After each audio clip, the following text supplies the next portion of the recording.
Este episodio llega gracias a Celemed, líderes en equipamiento odontológico en Perú.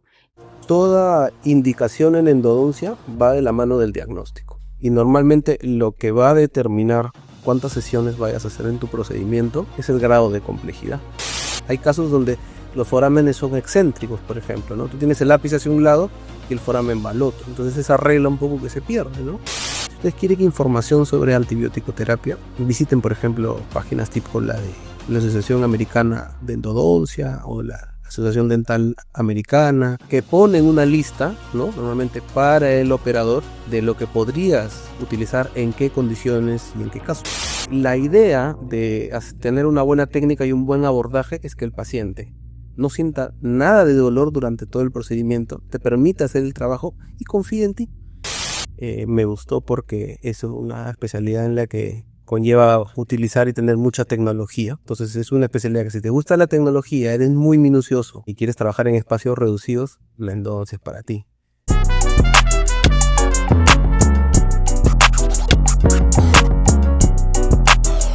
Sin Juicio Podcast. Una vez un episodio más. ¿Qué tal, hermano? ¿Cómo estás? Bien, aquí feliz, avanzando, ahora nuevas invitaciones que han surgido, ¿no? Después de tanto esfuerzo que le estamos dando en este podcast. Sí, gracias a Dios están resultando algunas cositas, gracias al apoyo de todos los que nos están viendo, que nos siguen. La idea es crecer como sociedad peruana, ¿no? Como profesionales que en realidad conozcan más de nuestros especialistas que hay aquí en el Perú, no necesariamente tenemos que ir y visualizar a los del extranjero, porque hay muy buenos doctores aquí en el Perú, lo que queremos es que la odontología peruana crezca. Así es, así que por eso que el día de hoy hemos tenido un invitado, hermano, De lujo, un invitado de lujo. que hace poco hemos estado en el Congreso Lima Endo 2024 en el Hotel Sheraton. y nada, ¿quién es, hermano? Voy a dar una pequeña parte, Chesa lista. una lista muy larga, ¿no? El doctor es egresado de cirujano dentista de la Universidad San Martín de Porres, especialista en endodoncia en la Universidad Inca Garcilaso de la Vega, cursó una maestría en estomatología en la Universidad Científica del Sur, diplomado en anestesia bucal avanzada, Uniceo Colombia, docente de la Escuela de Perfeccionamiento del Colegio Odontológico de Lima, ponente nacional de la especialidad de endodoncia, miembro de la Sociedad Peruana de Endodoncia, entrenador certificado VDW Reciproc FKG XP Endo Solutions y SAR Blue Shaper. Con ustedes el doctor Bruno Luján. Vamos. Faltó el X Pro Max nomás, Doc. Como el iPhone ya. ¿Cómo está? Un gusto tenerlo aquí, doctor. Bien, tranquilo, contento. Y gracias por la invitación, chicos. Claro que Para sí. mí considerado para... Después del Congreso, después de la juega, ya estamos acá. Después del estrés de organizar un congreso, porque tengo entendido que usted fue parte de los No me vas a acordar. Sí, yo fui uno de los organizadores, el coordinador científico del evento, y para que todo salió muy bien. Después del estrés ya toca un merecido descanso. Así es. Pero fue un buen evento. Yo la verdad que he salido con mucho conocimiento. Un evento de lujo en realidad, porque hemos pasado por congresos también y sí ha dado la talla, pero muy Qué bueno, de esta verdad. vez hemos sido 700 personas. Es un buen número. Es un buen número. Claro. Normalmente, ¿cuántas personas participan en un congreso? 400, 500 más o menos. Este ha Nos hemos sido- excedido un poquito. Nos Sí, hemos sí. excedido un poquito. Pero sí ha habido buen número. Yo por lo menos, me gusta mucho la cirugía, pero la endodoncia para mí es una especialidad de retos, creo yo. Cuéntanos un poco, más o menos, de la especialidad. ¿Cómo se animó a hacer una especialidad? Después de ser cirujano dentista, como dijo, endodoncia es me voy por endodoncia love. Buena pregunta. Yo cuando estaba haciendo, puede ser, el internado, todavía no lo tenía muy decidido qué cosa iba a hacer. Pero por cosas del destino, me empezaron a llegar pacientes para hacer endodoncia y me empezó a ir bien. Y en esa época estaba en el internado con un doctor González. No ¿Lo lo- recuerdo en la San Martín? Sí. Y él fue un poco que me fue orientando como para esa rama y me empezó a ir bien, ¿no? A diferencia de otros que decían, no, ¿sabes qué? Vienen a molar, no, ahí nomás. Yo más bien las recibía, las trataba, me iba bien y así fue como me fui interesando poco a poco. ¿No tuvo otra especialidad que le guste? ¿O le gusta? En algún momento creo que me gustó la cirugía también. Nunca me ha gustado mucho el tema de rehabilitación oral, la verdad. He visto varios endodoncistas que tienen esa, no sé, afinidad con sí. cirugía, ¿no? Esto varios. Es que Conozco. es casi lo mismo, ya van casi por ahí, ¿no? Claro, algunos dicen que la endodoncia es casi un tratamiento quirúrgico, ¿no? Lo cual si ves la cantidad de herramientas y el acto que es muy similar, se pueden parecer un poco, sí. Ese es un reto también. Trabajar a ciegas en realidad, porque trabajar en conductos, Bueno, ahora con la capacidad magnificadora que tenemos, que cada vez va creciendo más, desde lupas hasta microscopios, cada vez vemos más y por ende aprendemos más de lo que es la anatomía de los conductos radiculares. Acuérdense, hace algunos años habían solamente radiografías análogas, ahora hay radiografías digitales, ahora tenemos tomografía con BIM de campo reducido, ¿no? Donde podemos ver un diente por filetes muy pequeños. Entonces ahora cada vez vemos más. Qué interesante lo que justo toca. Justamente queríamos entrar por el tema de la magnificación, ¿no? Qué importante en la actualidad es tener un microscopio, ¿no? Si eres especialista, o tal vez unos lentes con lupa. Coméntanos un poco más la importancia de... Mira, la magnificación es básica en cualquier especialidad. La magnificación te brinda detalles de calidad que te hacen diferente de otro odontólogo, por así decirlo. Y como te repito, la magnificación no es restricta para endodoncia, para cirugía, etcétera, etcétera, no. Desde la magnificación más pequeña, más simple, más sencilla que puedas encontrar, ya estás marcando una diferencia. Y si a eso le sumas una fuente de luz extra, Uy, te da es muchísimo. un campo bien... Por supuesto. Yo uso magnificación desde lupas pequeñas hasta lupas muy grandes, que te pones así en la cabeza, Ok. para todos los procedimientos, hasta para hacer una limpieza. Y Qué chévere. créeme que la diferencia es abismal. pero fuerzas menos y también tienes una mejor ergonomía, ¿no? Por supuesto que sí. Sí, me Uno de gusta los eso. detalles de usar magnificación es no solamente mejorar tu campo visual, sino también mejorar tu posición ergonómica, que te va a permitir mantener procedimientos largos sin sumarle estrés. Y eso es algo que nosotros muchas veces no le tomamos mucho en consideración a nuestros tratamientos, ¿no? Tú dices, el estrés, ¿para qué lo voy a controlar? Pero no te das cuenta que si tú mantienes tu nivel de estrés bajo durante todo el procedimiento, vas a llegar al final del tratamiento en buenas condiciones. Te pongo un ejemplo. Tú empiezas haciendo un endodoncia. Haces la apertura, la instrumentación. En la apertura te estresas, en la instrumentación te estresas, en la irrigación te estresas. Y cuando llegas a la obturación, acumulas el estrés de todos sus procedimientos previos. ¿Ok? Entonces llegas a la obturación y dices, no, ponle un cono y ciérralo nomás, ya estoy estresado. O Y sea, fallas por estrés, has hecho lo más difícil y fallas Y te en... rindes en el final. por estrés. Pero ahora, Bueno, justamente viendo ese tema de la magnificación, ahora vemos equipos o lentes que ya son más accesibles, ¿no? Antes no era así. Antes era pues abismal el precio. Era muy... Porque ahora en el Congreso te compraste uno. Sí, me compré uno, estoy incursionando en la magnificación ahora, más que todo porque como hago rehabilitación, y he visto que en rehabilitación se requiere bastante en realidad. Por supuesto que sí. Ahora Y una vez que empiezas con la magnificación, ya no la dejas. es como tener tu pieza, es como tener tu pieza de mano. Es otra cosa. Yo creo que debe ser así para todas las Sí, ramas. Y de acá en unos años vas a querer más magnificación. O más iluminación. y lo que yo he visto es que ahora te rehabilitan, hacen preparaciones con microscopio. Por supuesto. Ya es otra cosa, ya es otro mundo, Por ¿no? supuesto. Hace 10 o 15 años un microscopio costaba 3 veces lo que cuesta ahora. Debe ser. Tranquilamente. Y ahora puedes conseguir uno por la tercera parte de lo que costaba. Así que, Y de buenas... y de buena calidad. Yo creo que la accesibilidad cada vez va Por la tecnología, pues, ¿no? sobre todo por La eso. tecnología. Y un tema que también es importante es adaptarse a los lentes. Porque, por ejemplo, nuestra directora, que está... Directora, ¿qué estás? Era los mareos o unas cosas así, ¿no? Eso es habitual. ¿A cuánto tiempo más o menos te adaptas? Porque algunos les Yo choca. diría que una semana, máximo 2, pero para que, o sea, hay trucos para que te adaptes. Tienes que tratar de ubicar siempre, nosotros tenemos dentro de los dos ojos, un ojo que es el más dominante. ¿Ya? Ese siempre tienes que ubicarlo para que empieces a ver por ese ojo dominante y luego el otro venga y acompañe a la imagen. Cuando tú estás en magnificación tienes que cuidar mucho tu distancia. Ahí es donde te mareas. ¿Por qué? Porque tú ya tienes la magnificación, por ende no tendrías que mover tu cabeza ni para adelante ni para atrás. Tienes que estar en una sola posición. Así evitas el que te marees. ¿Y cuánto tiempo dura todo eso? adaptarse? Porque al comienzo me imagino que sí, ¿no? Una semana exagerando si lo usas diario. Ya. Ya exagerando 2, como te dije. Wow. Exagerando. Pero sí, es un trabajo que puede ser más o menos pesado dependiendo de cómo tú lo controles también.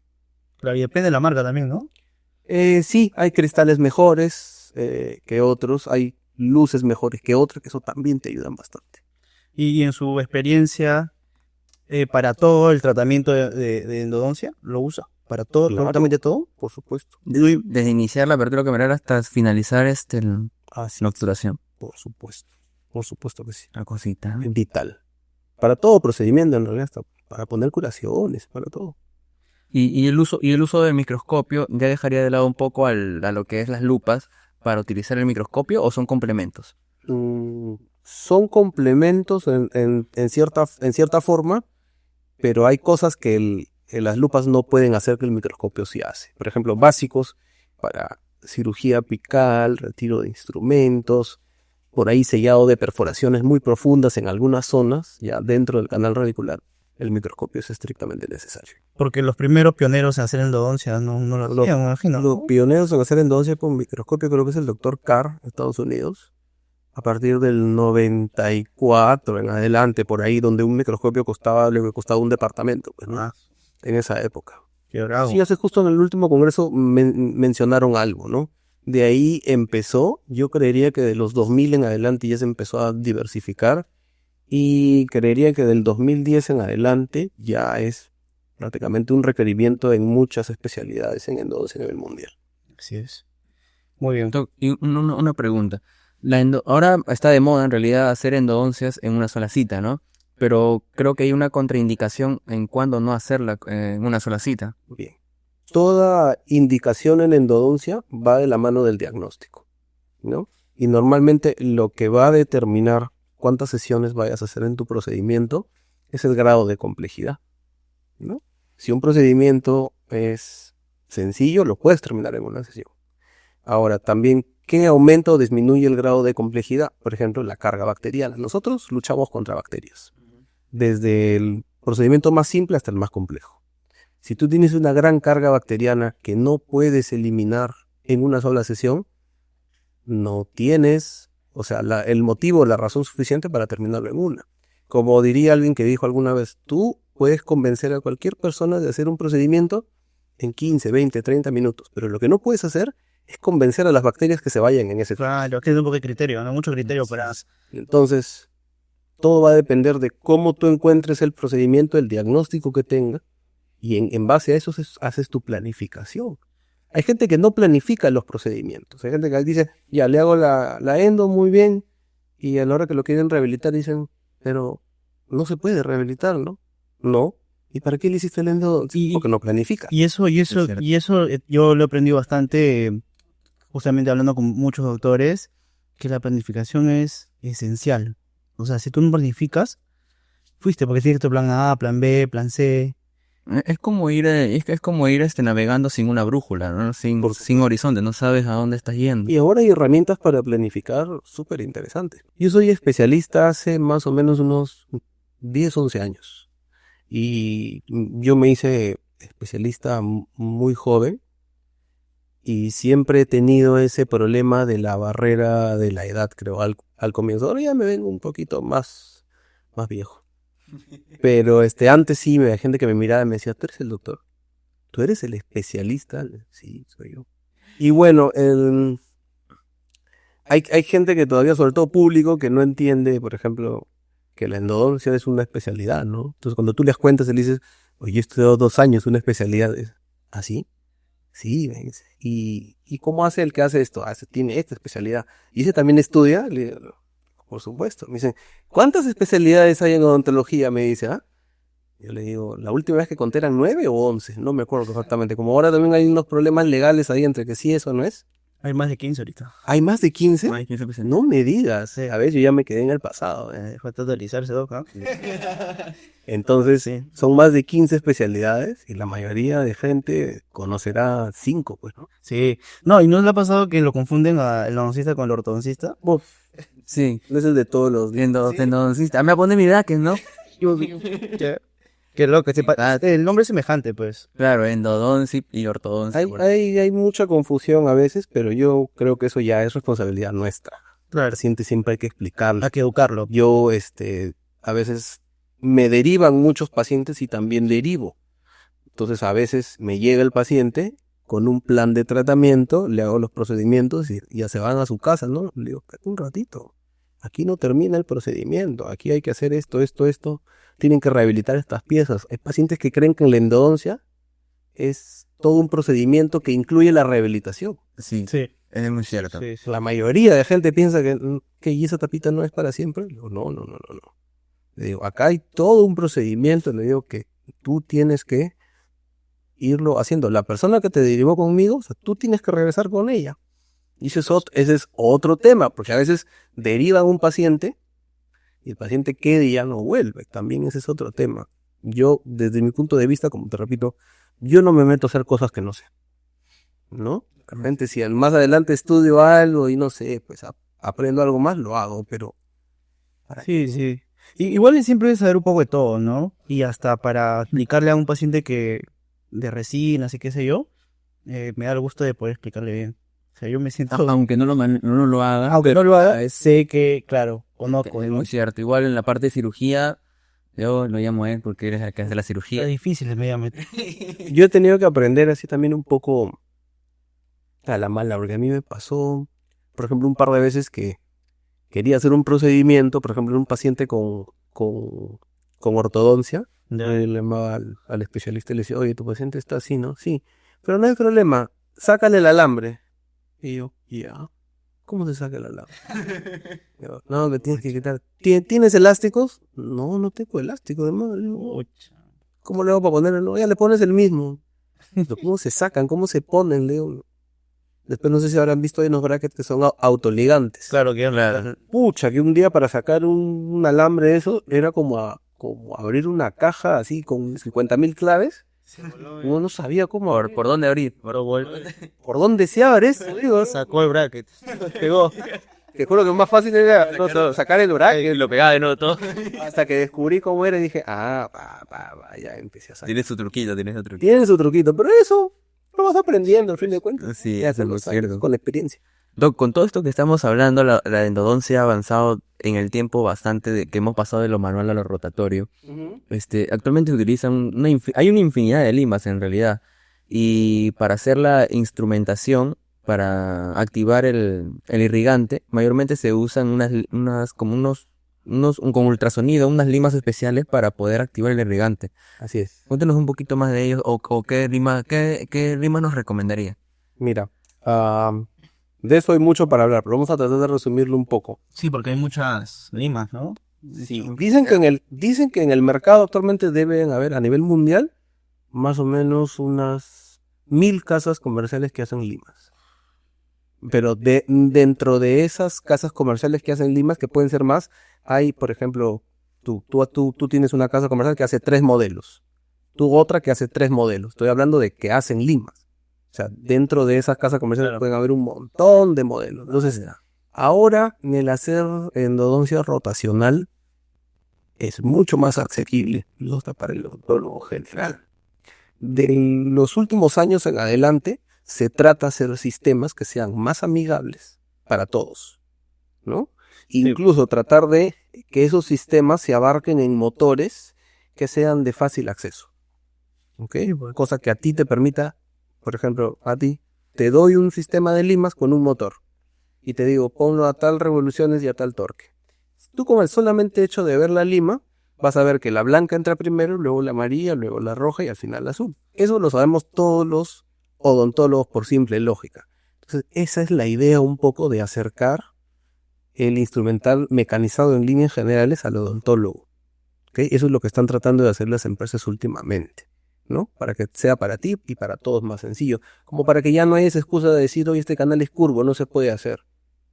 Que me ha tocado, ¿eh? Pacientes que llegan y me dicen que está curvo, que no se puede hacer, que me lo saque. Y un ratito le digo, esto es fácil.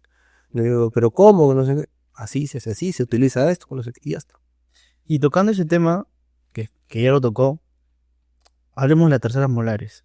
que hay veces que lo quieres salvar el diente, ¿no? ¿En qué casos hay casos o existen casos que dices, pucha, creo que está mejor a que sacarla? Bien, nuevamente, Porque son amorfas, ¿no? La mayoría. algunas sí. Te voy a responder de la misma forma que respondí hace un momento. Todo depende de la planificación. ¿Ya? ¿Qué pasa si esa muela está dentro de un esquema planificador rehabilitador y se tiene que salvar? La tienes que salvar. ¿Qué pasa si esa muela está en oclusión y tiene un antagonista? ¿La vas a quitar? ¿O qué pasa si migró hacia la Ahora, 7? me imagino que es más complicado hacer una tercera, pues, ¿no? Yo diría que es más complicado por anatomía y por posición. Acuérdate que mientras más adentro estás hay menos espacio para atrás. Porque la más compleja en realidad son creo que las premolares y las 6, ¿no? La superior. Yo diría que más difícil es las inferiores, para mí al menos. Son más complicadas. Las segundas y terceras, sobre todo por espacio. Creería que para trabajar en superiores hay un poco más de angulación.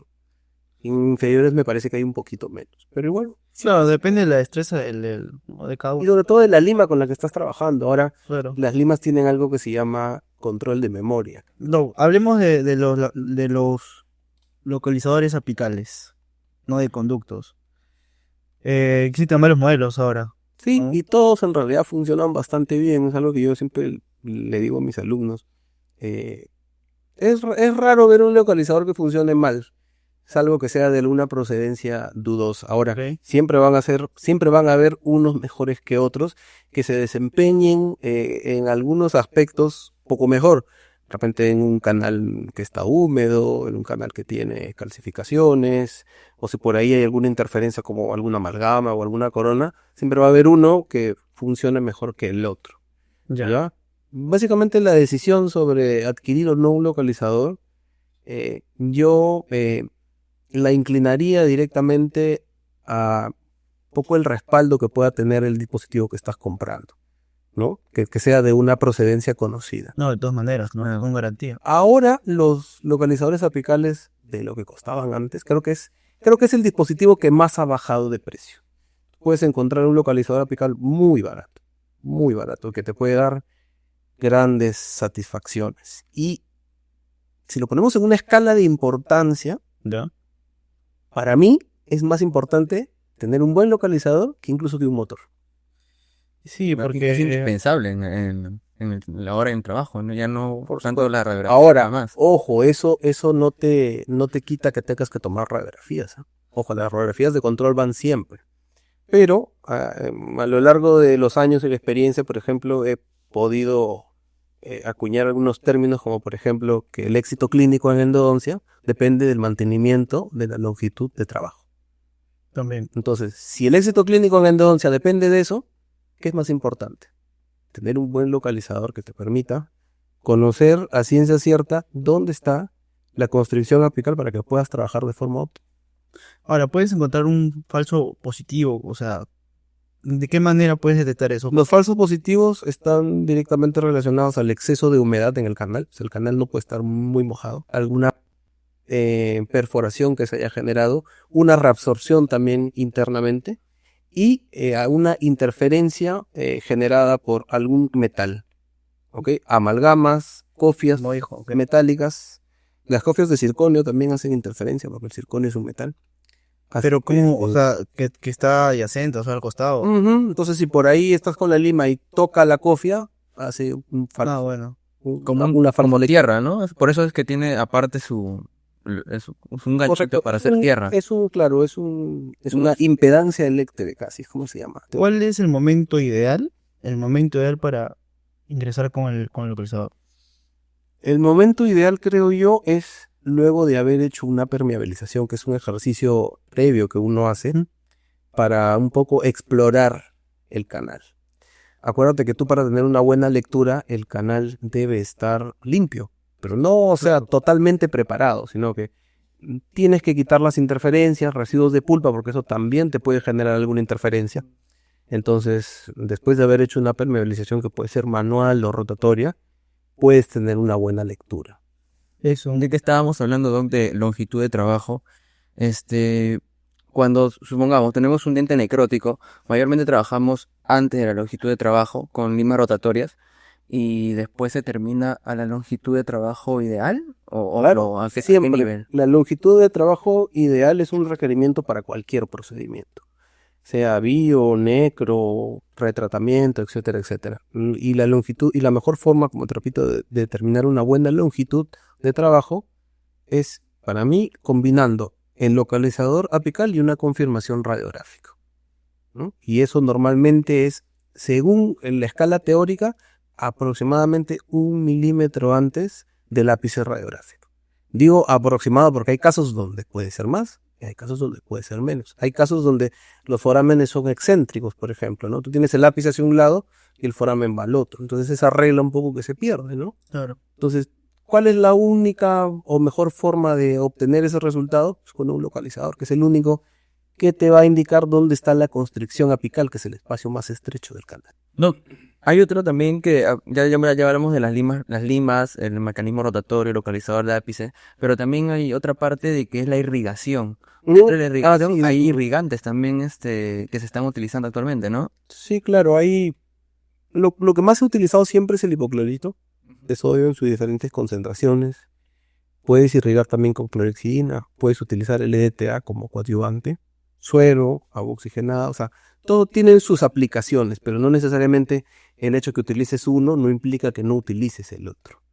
La teoría normalmente dice que todo irrigante tiene su momento, ¿no? Si normalmente uno instrumenta más y mejor con hipoclorito, también es importante manejar diferentes concentraciones del mismo, ¿no? No necesitas al 100%, o sea, una concentración pura.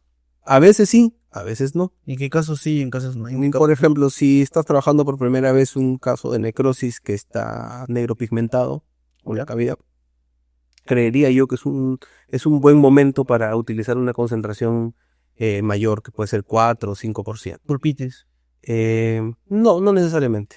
Cuando ya estás trabajando un poco más del tercio medio hacia adentro, o cuando hay pulpitis, puedes rebajarla a un 2.5%. Es un poco más seguro también. Sí. Recuerda que el hipoclorito tiene un olor característico, ¿no? Y a mayor concentración hay mayor olor. Entonces, Me ha pasado pacientes que he dicho, Doc, ¿qué me está poniendo? ¿Lejía? ¿Esta es lejía? no, le digo, es hipoclorito de sodio.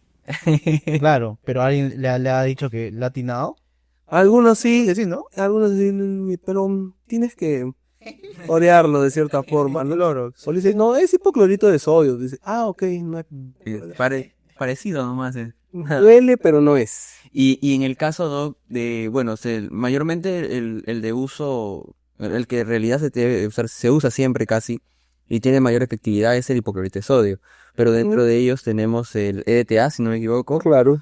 ¿Y cómo utilizaríamos? Porque vimos en el Congreso que los dos no se pueden mezclar porque hacen una reacción química. Sí, o sea, hay una creencia que normalmente cuando se juntan cosas se vuelven más potentes. Hay muchas soluciones que cuando se mezclan se anulan o generan una sustancia que puede ser dañina, como por ejemplo cuando mezclas el hipoclorito y la clorexidina, dan como resultado una solución que se llama paracloroalanina, Oye, que yo no es sabía, tóxica. yo no sabía eso. Metí la pata. Que es tóxica, totalmente tóxica. Es más, es de color naranja. Una vez recuerdo que un profesor de laboratorio me dijo, cuando tú veas una solución en laboratorio que es de color así medio exótico o tropical, Ya. desconfía. Amarillo, morado, naranja, No hay buena señal. no es buena señal. Entonces, justamente la mezcla de la clorexidina con el hipoclorito sacan esta mezcla que es naranja, pero así bien naranja. ¿Cuáles son las consecuencias que te puede generar eso? Eso normalmente al ser tóxico puede generar un daño no solamente en el ligamento, el hueso, en el cemento, lo cual puede generar problemas periodontales y óseos a futuro. Entonces, a ver, volviendo acá, no se mezclan los irrigantes, ¿no? O sea, no es que vas a agarrar en una sola jeringa y vas a agarrar un poco de cada uno y vas a empezar a irrigar. No. Los irrigantes los irrigantes se usan de forma independiente, ¿no? Tú usas hipoclorito, luego podrías secarlo o enjuagarlo con suero y luego empiezas a utilizar el EDTA. No significa que no lo vayas a utilizar, significa que tiene su momento. Luego vuelves a lavarlo, vuelves a enjuagarlo, puedes utilizar suero nuevamente, como te repito. Si necesitas utilizar clorexidina, úsala. no hay ningún problema. Pero esa es la forma de utilizarlo. Claro, no mezclándolos. No. Qué terrible. Lo mismo pasa con las medicaciones intracanales. No las pueden mezclar. A veces hay gente que agarra, ¿A qué se refiere con eso? por ejemplo, cuando agarran un polvo de hidróxido de calcio y lo mezclan con uno, luego agarran un poco de otro y cola de lagarto y hacen una macera de cuadra, aceite de culebra. ¿Sabes qué me pasó? Y uno básico que me pasa a mí cada rato, ¿ah? No sé si estoy metiendo la pata. Acá el doctor te lo va a El decir. dióxido de calcio. Cuando a veces se mezcla con un poquito de oxinato y óxido de zinc.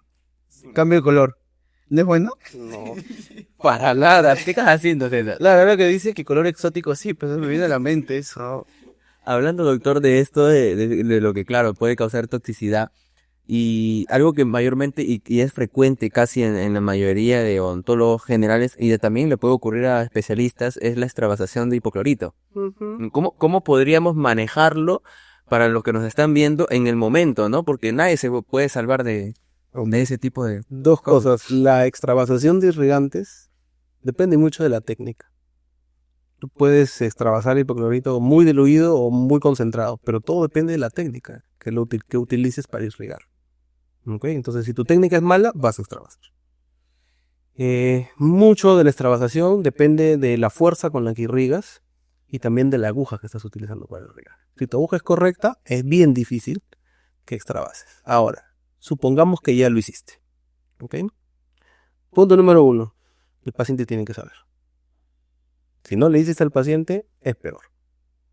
Segundo, el paciente, si ya sabes lo que pasó, el paciente tiene que saber que las consecuencias de esto pueden ser complicadas y que pueden durar varios días. Hasta Por lo meses, ¿no? menos hasta unos 7 a 14 días, si es que es leve, y hasta meses, como dices tú, si es que la extravasación ha comprometido tejidos mucho más profundos.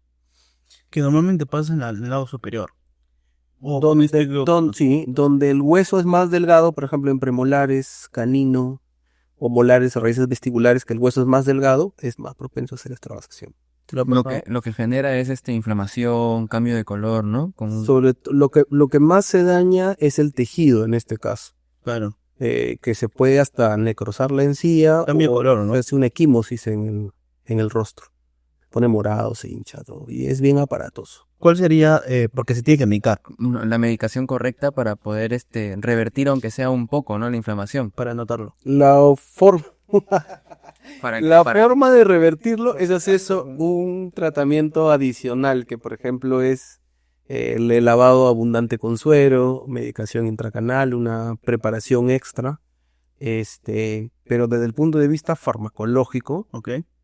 eso solo se puede controlar un poco para que no sea tan aparatoso mediante antiinflamatorios y antibióticos, dependiendo del diagnóstico en el cual se haya hecho la extravasación. ¿Hay diagnóstico de extravasación? No, en el que se haya hecho la extravasación. Ah, ok, Por ejemplo, ok. si tú haces una extravasación trabajando una necrosis, Sí. tú arrastras el contenido del conducto con el hipoclorito por fuera. Claro. Entonces estás extravasando, te estás llevando contenido necrótico a la zona periapical y es más propenso a que el rostro se haga equimosis o que se haga un edema. Esa es la palabra exacta. Si es que no, o sea, las consecuencias pueden ser menos aparatosas.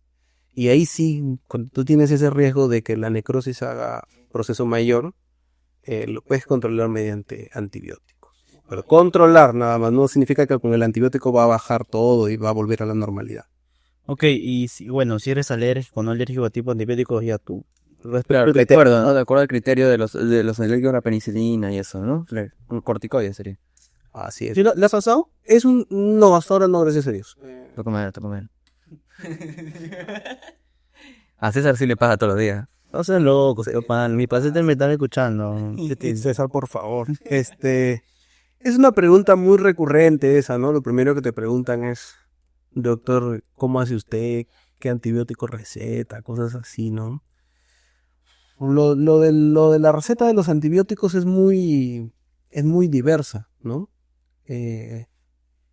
Pero normalmente hay 2 o 3 que casi siempre funcionan. Y algo que también le digo mucho a los alumnos, si ustedes quieren información sobre antibiótico terapia, visiten, por ejemplo, páginas tipo la de la Asociación Americana de Endodoncia o la Asociación Dental Americana, que ponen una lista, ¿no? Normalmente para el operador de lo que podrías utilizar, en qué condiciones y en qué casos. Yo normalmente extraigo esa información de ahí. Y eso es algo que va cambiando constantemente, ¿no? Se va actualizando.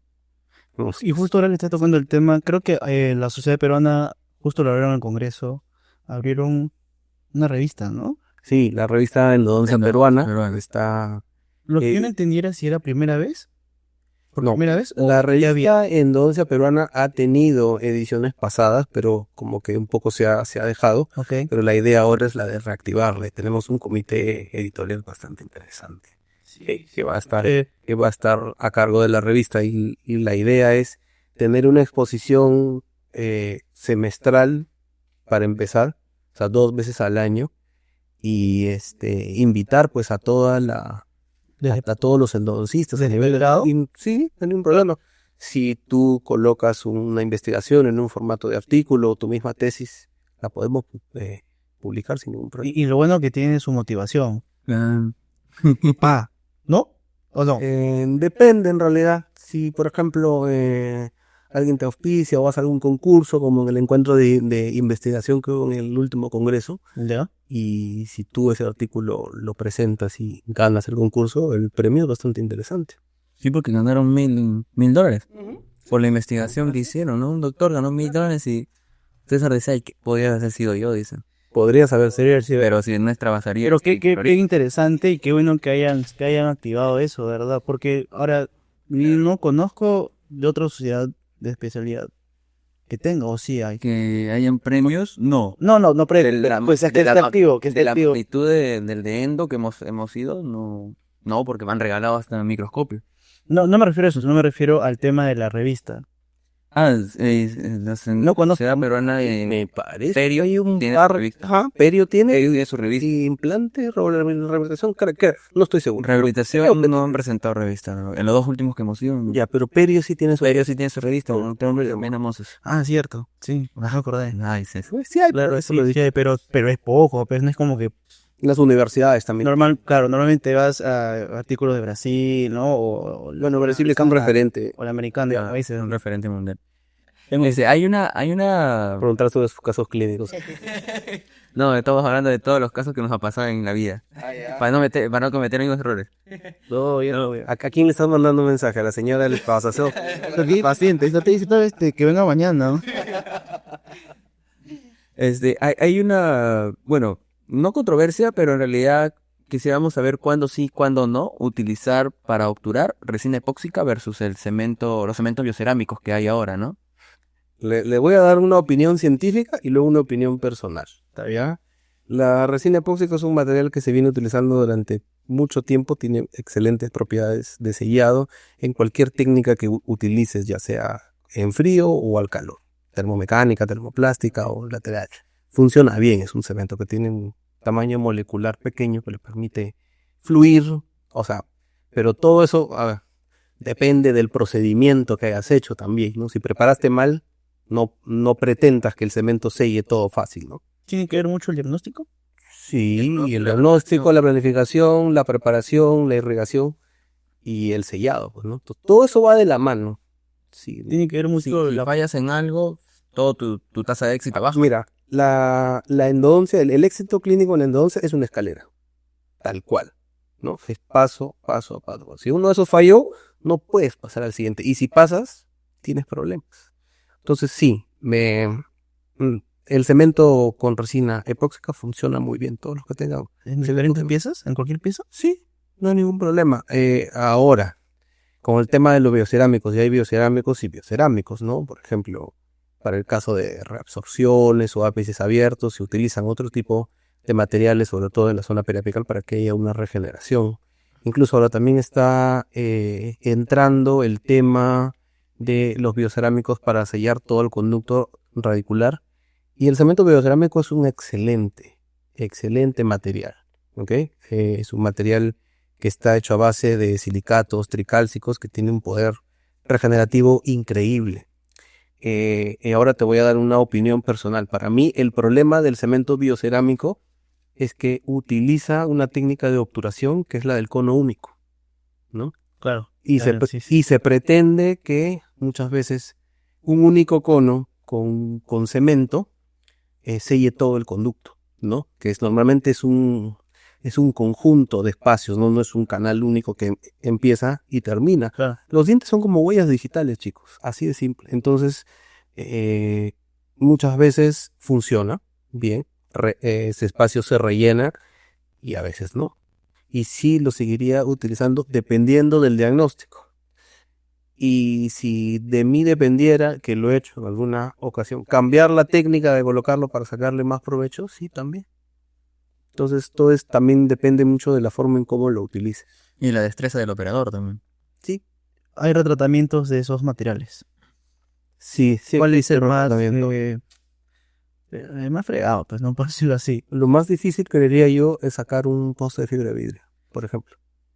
No, algo que pasa muy común en la práctica clínica, en realidad, cuando vas a hacer una endodoncia, es que anestesias, haces tu infiltrativa, tu truncular, o la que en realidad que tenga más afinidad para hacerla, y el paciente sigue sintiendo dolor cuando pones la ingresa a la primera lima. Entonces te toca anestesiar la pulpa. ¿Por qué pasa esto? ¿O cómo nos guiaría usted para tener una mejor atención con el paciente? Buena pregunta. El tema de la anestesia va más o menos así. Cuando uno va a tratar una pieza dentaria, obviamente las más difíciles son las mandibulares, eso siempre. El porcentaje de éxito de una molar superior radica entre el 75 y 77% más, es alto. En cambio, el maxilar inferior baja mucho, 20, 25%. ¿Por qué? Por la técnica en sí. La técnica truncular es una técnica que distribuye la anestesia de forma pareja por toda la hemiarcada. Entonces te toca un poquito de anestesia para la tercera, para la segunda, para la primera, para los premolares, el canino y los incisivos. Siendo de todo el grupo la más difícil de anestesiar el incisivo central inferior por posición. Ojo. Uno pensaría tal vez que es una tercera molar, pero no. Ok, Es el entonces, incisivo ¿cuál central. sería la técnica correcta de anestesia? A ese punto iba. El tema aquí es hacer un abordaje anestésico en vez de una técnica. Eso es básicamente, teóricamente, lo que cambia. ¿Qué es lo que cambia al hacer un abordaje? Que no solamente utilizas una sola técnica, que no solamente utilizas un solo tipo de anestésico, y que a eso también habría que incluirle el manejo de la ansiedad del paciente. Sí. Cosa que no muchos hacen. ¿Ya? Desde mi punto de vista, por ejemplo, hay que empezar a normalizar el tener miedo. Es algo muy normal. Todo el mundo tiene miedo. Todo el mundo tiene miedo a algo, más o menos. Y hay gente que tiene miedo al dentista. Es algo muy normal. Sí. Es bueno que el paciente lo comunique, que no tenga ese miedo, que lo diga, y ver una forma de nosotros controlar mediante medios físicos, farmacológicos, etcétera, etcétera. De múltiples formas, pues. Ansiolíticos que puedes tomar. Puedes Ahora, tomar algunos ¿no? ansiolíticos, sí, por supuesto que sí, ¿no? Y Tranquilamente. cuando ya no se puede controlar por esos medios físicos o farmacológicos, también hay otra forma de hacerlo. ¿Mm? Siempre. Y entonces, justo respecto a eso, ¿ideal es meterle de frente la anestesia en la cámara pulpar? Y muchas Digamos que ese es tu último, ¿Tu última opción? sí, tu última opción. Cuando ya está todo aislado, ya.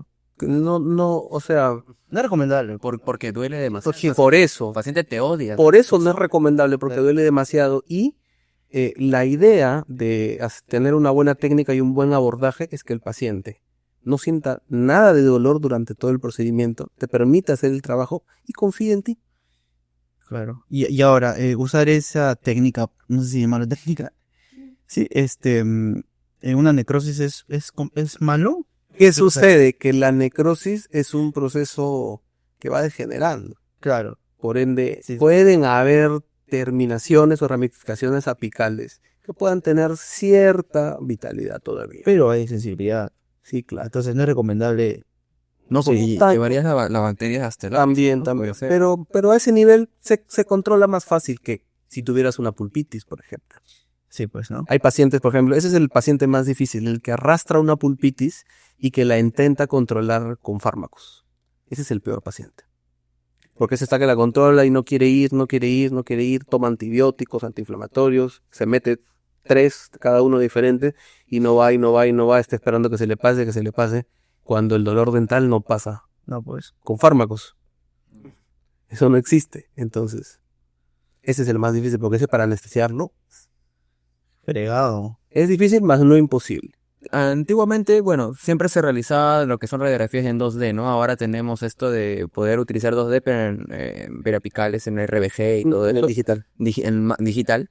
Pero actualmente se utiliza y se está normalizando el uso de tomografías, que debería ser un examen auxiliar obligatorio en realidad para cada tratamiento, ¿no? Pero muy poco se está utilizando, pero está empezando con fuerza también.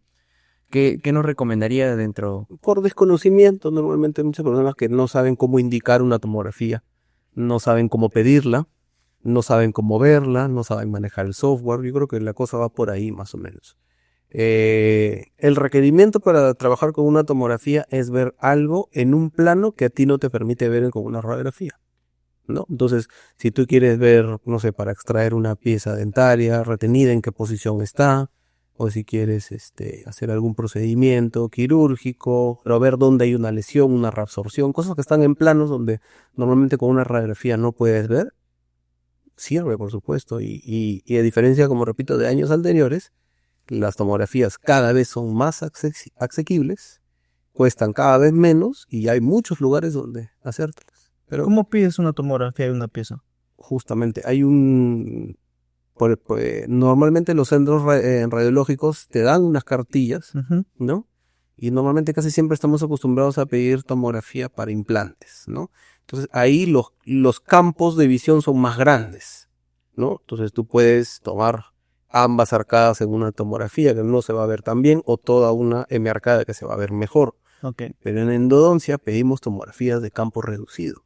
De Que una son pieza, campos por de ejemplo. visión de máximo 2 a 3 piezas, que son de 5x5. Entonces, ahí, a ese nivel de nitidez, te alcanza 3 o 4 piezas en una tomografía máxima. Ah, qué bacán. Pero ahí sí puedes darle la vuelta a la pieza completamente y ver, por ejemplo, si hay un canal faltante, en qué posición está, por dónde sale. Y eso también te ayuda, por ejemplo, a hacer las guías, lo que estábamos Claro. conversando. Bien. Tú pides una tomografía y en base a eso generas una guía.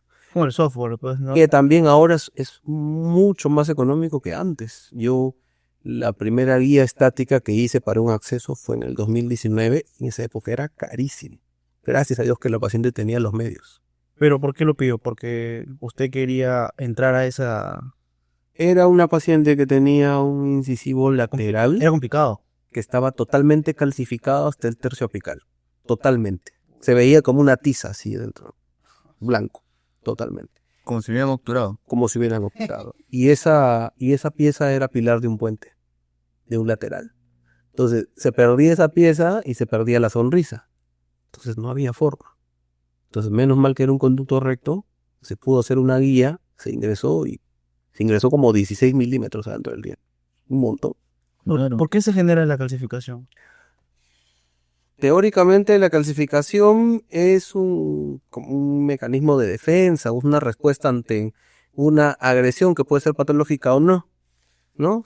Hay pacientes que, por ejemplo, bruxan, pues, y es patológico, o que tienen hábitos nocivos, como el coger cosas con los dientes o algún tipo de trabajo, etcétera, etcétera. Los bruxómanos, por ejemplo, generan calcificaciones. Es muy común encontrar cámara, que se ve la cámara como si estuviera abierta, pero tú pasas una sonda y no hay perforación, pero se trasluce la cámara por fuera, ¿no? Exactamente. Y también hay casos, por ejemplo, de, como les dije, de bruxómanos, pacientes que tienen patologías, o lo que nosotros llamamos estímulos de baja intensidad, como por ejemplo tipo caries, muy profundas, que han sido tapadas, que no generan dolor en ese momento, pero que van dañando la pulpa lentamente. Cuando hay bases cavitarias muy profundas que no tienen capacidad de regenerar, también van dañando la pulpa lentamente. Pasan los años y se ven lesiones o se ven calcificaciones. Sí, que a sí, veces- escuché que la edad también es un factor. Y la edad también es otro factor, por ¿No? supuesto. Sí, pacientes de 60 años mayormente está muy... Para de 60 para arriba, diría yo. Sí, es más común. Qué bueno, Doc, para ya estar, para culminar la entrevista, Hemos aprendido, pero César hoy día se va con diplomado en endodoncia. Ya me voy a comprar mi microscopio. Está bien, está bien. Hablemos del blanqueamiento endodóntico. Ya. Coméntame un poquito de eso. ¿Qué pasa? ¿Tiene pacientes para hacerlo? No estoy paciente. No, en serio, porque normalmente el cambio de color es porque no quitas bien la cámara pulpar, pues, ¿no? ¿Es una de ellas? Eso es lo que se dice. Sí, por supuesto. Coméntanos un poco más de eso, Doc. A ver, es que para explicarte eso tengo que abrirme un poco más. Cuando uno hace, por ejemplo, un blanqueamiento externo, normalmente es por algún estímulo que está generando ese cambio de coloración. Cuando es interno es diferente. Hay algo que viene internamente y lo que tú dices es correcto. Antes existía la creencia de que la endodoncia cambiaba de color los dientes. No es así. Lo que cambia de color las piezas dentarias es dejar residuos de pulpa sobre la superficie de la dentina, que a fin de cuentas lo que hacen es oxidarse y como tienen hierro, pigmenta. Y como la dentina es una superficie tubular que tiende a salir, entonces cambia ese color intrínseco. Entonces por más que tú le hagas blanqueamiento, ese diente no va a cambiar de color porque el esmalte no está dañado, está dañada la dentina internamente. Pues ahí viene el blanqueamiento interno, donde se usan diferentes concentraciones de peróxido de hidrógeno o de carbamida que se colocan dentro por transcurso de unos días, una semana máximo, hasta que el diente va cambiando poco a poco de color. Y ahora, para no llegar a eso, quitar tal vez los residuos de la cámara no es tan conservador. No necesariamente. O cómo podrías quitar. Yo creo que es más, ¿Sonido? yo creo que es más una cuestión de diseño. Diseño de la apertura. Correcto. Ok. Que a veces hacemos una apertura muy inclinada hacia un lado, llegamos a la cámara, pero dejamos algunos cuernos por ahí, que son chiquititos, en cuestión de 1 milímetro más, y esos son los que a la larga generan esos cambios, que hacen manchas rosas o tinciones en el diente. Pero sí, ayuda mucho complementar la apertura con ultrasonido, por ejemplo, eso es genial. El ultrasonido te permite desgastar lo justo y necesario, sin necesidad de sacrificar algunas otras zonas. Te permite también activar el irrigante para que el irrigante vaya donde tú no llegas, y así. Es el quelante que se activa con ¿o cuál era El EDTA, el EDTA, ¿no? El EDTA, ¿no? Pero el EDTA es para materiales orgánicos exacto. y inorgánicos el hipoclorito. Son complementos, pero la forma de uso que creo que es hipoclorito, suero, EDTA.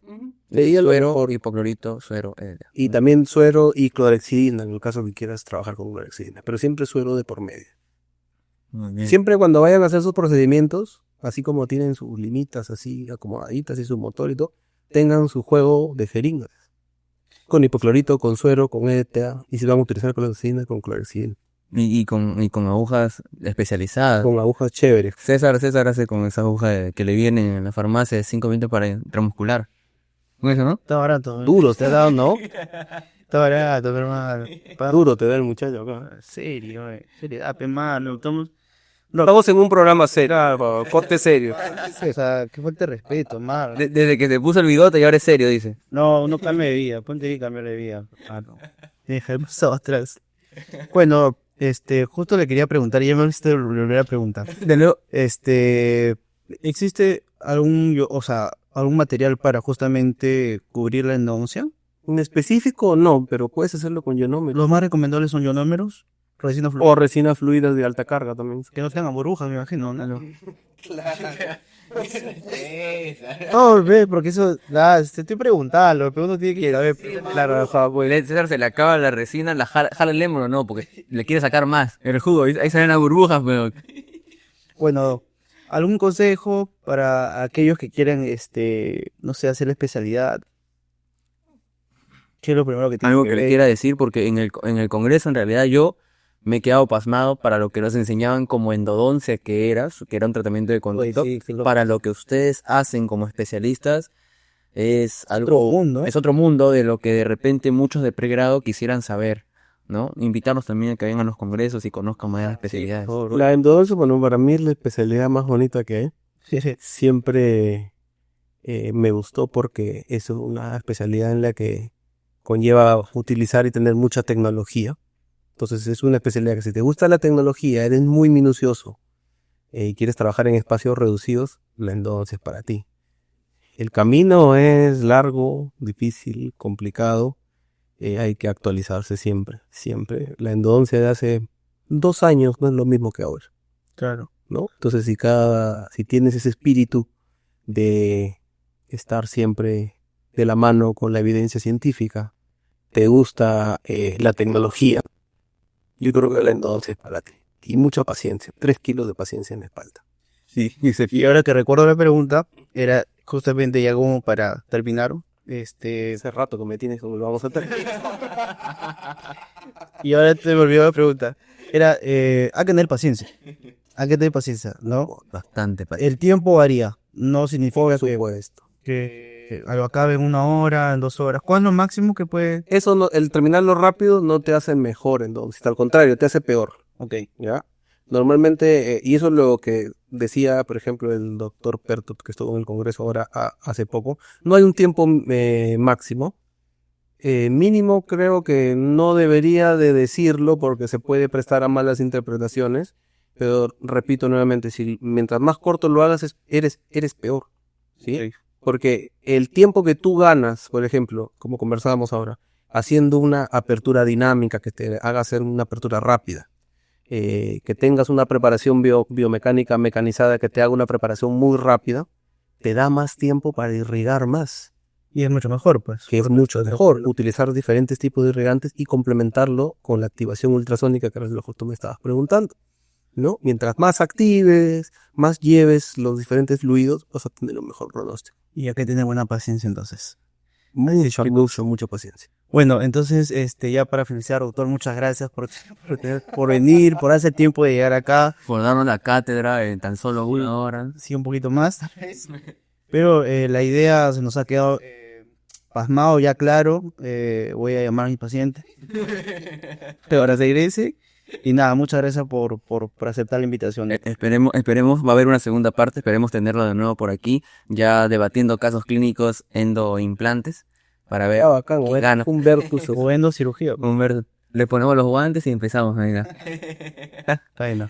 Muchas gracias. Muchas gracias a ustedes, chicos, por la invitación. La verdad que yo siempre he dispuesto a conversar de lo que quieran. Siempre con la evidencia, como les digo, con el humor también característico, porque un poco para relajarnos, pues, ¿no? También yo lo veo desde ese punto de vista, ¿no? Y no, más bien felicitarlos por la difusión que están haciendo, me parece súper importante. No he visto muchos como ustedes que están haciendo este trabajo, lo cual me parece genial. Que les vaya súper bien y que sigan para adelante. Y que nos inviten al próximo congreso. No hay problema, ahí conversamos. Saca las chelas, Perú. Listo, muchas gracias, bravo.